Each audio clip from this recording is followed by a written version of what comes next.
लखनपुर गांव में आस्था नाम की एक गरीब लड़की अपनी मां सीतावती के साथ रहती थी। आस्था की मां सीतावती सेठानी चंद्रमुखी के यहाँ जूठे बर्तन साफ करती थी।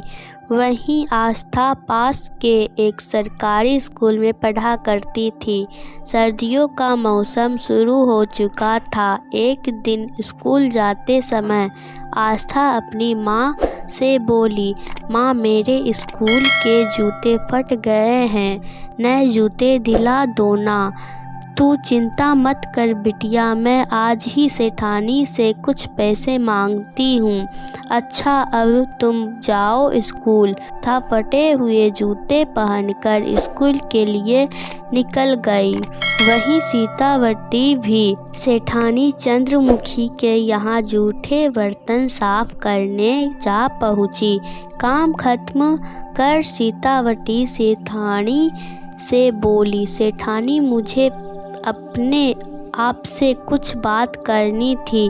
बोलो क्या बात है। वो मुझे कुछ पैसे चाहिए थे। मेरे बेटी के लिए एक नए जूते लाने हैं। अभी कुछ दिन पहले तो तुझे पगार दी थी, अब इतना जल्दी दोबारा से मांग रही है। नहीं है मेरे पास पैसे। पर सेठानी मेरी बेटी के जूते फट गए हैं, बेचारी ठंड में क्या पहनकर जाएगी, तो मैं क्या करूं। इन सब का ठेका मैं ही ले रखी हूँ। क्या चल जा यहाँ से, मेरा दिमाग खराब मत कर। सेठानी की कड़वी बातें सुनकर सीतावती दुखी मन घर लौट आई। आस्था स्कूल से आती ही होगी, अब मैं उसे क्या जवाब दूंगी। इसके लिए नए जूते कहाँ से लाकर दूं। सीतावती सोच में पड़ गई। वह दूसरी ओर आस्था सुनसान रास्ते से घर लौट रही थी। तभी उसे एक पेड़ के नीचे एक बहुत सुंदर जूते दिखाई पड़ी। अरे वाह, इतनी सुंदर जूते हैं, पर ये है किसकी।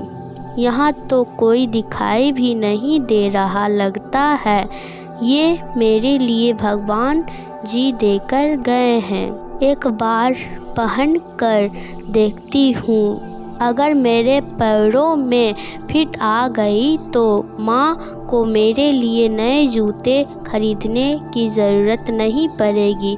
वैसे भी बेचारी मेरे लिए दिन भर कितनी मेहनत करती है। आस्था ने जैसे ही जूते पहने वो खुशी से झूम उठी। अरे ये तो मेरे पैरों में बिल्कुल फिट आ गई है, मज़ा आ गया। अब मुझे पैरों में ठंड नहीं लगेगी। मेरे पैरों में कितनी सुंदर लग रही है जूते। इन्हें पहनकर मैं कहीं भी घूम सकती हूँ। मैं भी अपनी सहेली ज्योति तरह मेला घूमने शहर जाऊंगी। सुना है वहाँ तरह तरह के झूले लगे हुए हैं। आस्था ने इतना कहा ही था कि वो अपने आप को मेले में पाई। अरे ये क्या, मैं मेले में कैसे आ गई। मैंने तो बस कहा था कि मैं मेला घूमने जाऊंगी, पर ये कैसे हुआ। क्या मैं सपना देख रही हूँ। मुझे घर जाना है, माँ परेशान हो रही होगी। पलक झपकते ही आस्था ने अपने आप को घर के आंगन में पाया। ये सब देख आस्था को बड़ी हैरानी हुई। अरे मैं घर कैसे आ गई, ये सब हुआ कैसे।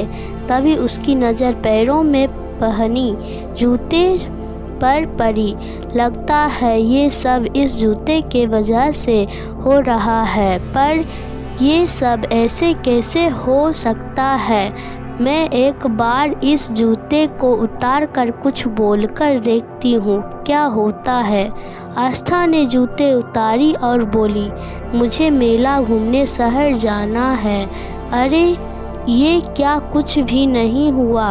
अब मैं इस जूते को पहनकर बोल कर देखती हूँ। आस्था ने जैसे ही बोला, पलक झपकते ही वो अपने आप को मेले में पाती है। ये सब देख आस्था हैरान होते हुए बोली, लगता है ये जूते जादुई है। ये तो कमाल ही हो गया। घर पर जाकर माँ को बताती हूँ। जादुई जूते, मुझे घर जाना है। कुछ ही पल में आस्था ने अपने आप को घर के आंगन में पाया। अरे वाह, ये जादू तो बड़े कमाल के हैं। माँ को जाके बताती हूँ। माँ, आप कहाँ हो? तुम देखो, मैं आ गई। ये कहते हुए आस्था घर में जाती है। आस्था, तुम आ गई, जल्दी से हाथ मुंह धो लो, खाना ठंडा हो रहा है। माँ, मैं खाना बाद में खा लूँगी, पहले ये देखो, सुंदर है ना जूते? जूते तो बड़े सुंदर है बिटिया, पर ये है किसके पता नहीं माँ। मुझे रास्ते में पड़े हुए मिले तो मैं ले आई।